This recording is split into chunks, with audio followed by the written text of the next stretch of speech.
Alright guys, it's Anthony of Subaru Service. Got James's truck, 6'4", getting balance rotating assembly, pistons, basically everything we do.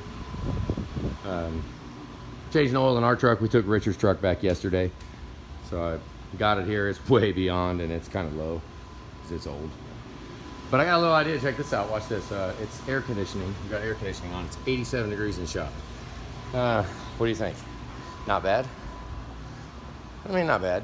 Yeah, not bad if you absolutely have to, but we're going to try. I have an idea that actually we're doing. See that little valve right there? This is back in our back room. We got this hose running over. I actually have hot and cold water outlets on the back of the shop. Got the hot water right there. That's for when we had our camper here, when we was doing our house. We had we can run off the hot water inside the shop rather than hot water in the camper. Look where we got it going right now. Watch this. Actually, maybe let's just do a walk. What do you guys know what those are? Does anybody know? Everybody says we don't do those. Everybody says we don't do those. You know. I'm not one to bang my own horn though. Look at all them freaking white pipes. We gotta get to work. Bad. This is our truck. Yeah, we're gonna walk back to the back. That's a runner driver. Actually now, you can run that and start it, drive it. Studded, blown head gaskets. Was abandoned, left for 5 years. Look at that. What do you guys think of this? Look at all this trash. Figure you might want a little walk around of what the back of this looks like. You guys see something you need. Don't tell me you want it, tell me you need it. Because if you just want it, then it ain't worth it. Tanner helped me with an idea. It doesn't have to be on all the time. Turn it on about 10 minutes every 2 hours or something like that. Turn it on. Let it spray all over the air conditioner units. I don't know what we're doing here. Jesus, that was back a long time ago. Those burn really good. Tires from a stolen truck. All kinds of barrels of oil. Old barrels. Got some hips. Who got some hips? Those are actually fairly decent. Those are, they're really preserved really well too. Yeah. You know, 6 parts everywhere, all kinds of crap. What is that, 7.3 guy? Way buried down in the bottom. We don't work on those either, do we? Used to have 2 transmissions in a transfer case right here, but obviously one of them left. The old crankshaft is, she's holding strong. I think just a little polish and we can throw her right back in. It'll be good to go. Running boards, man, look at, I had one pristine set once. Yeah, it's crap. I mean, we just got to get rid of it.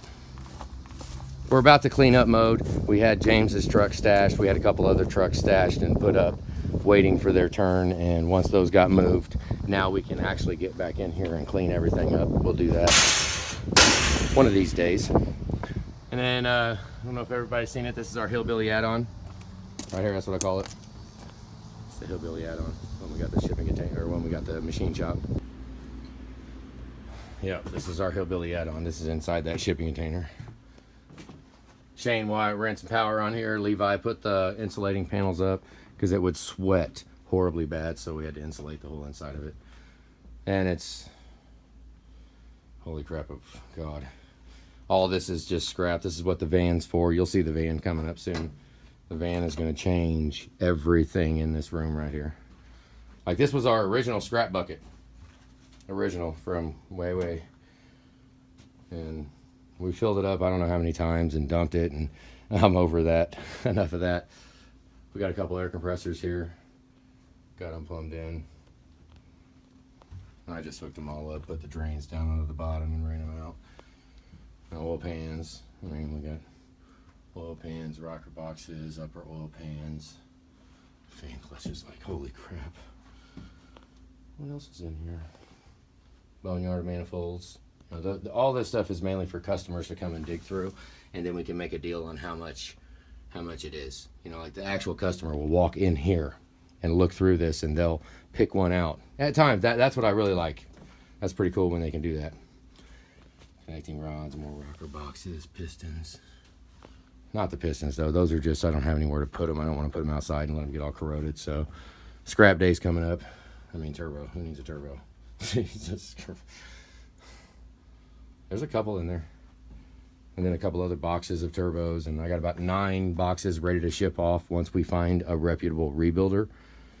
And all this crap, oil cooler covers, cylinder heads. Those are not, some of those might be done, but they're not, they would be kind of charity cases is what I would call those. They would be, like those do not have the rubber stamp, love them, beautiful. You know, they didn't make the cut, but a lot of them we did go ahead and run those heads. The ones that were halfway worth it, because if the recession is down 5 thousandths on 1 or 2 valves, then that would pale in comparison than if you had a cylinder head that had a cracked bore, right? A cracked injector bore.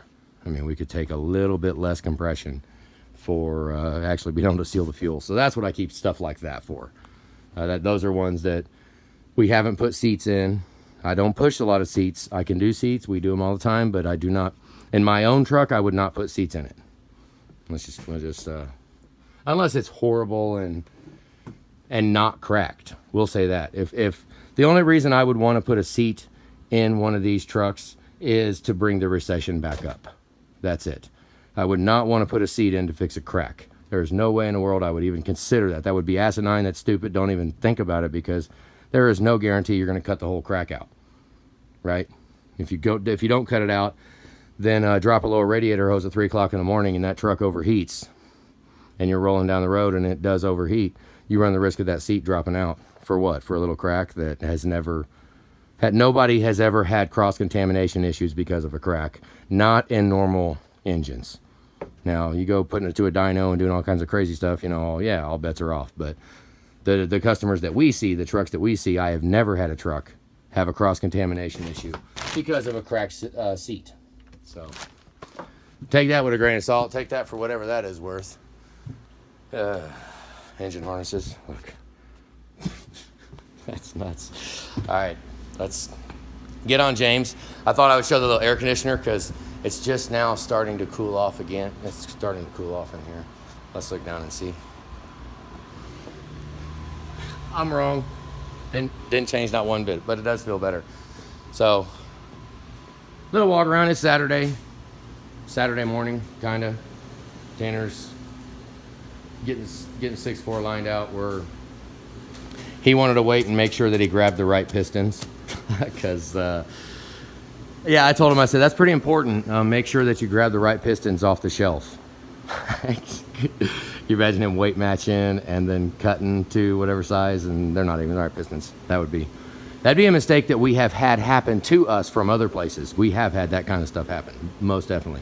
So he waited. I'm sure he's got it all documented in here. He's doing really freaking awesome. I like how he's taking care of just check, and I said it before, check, and double check.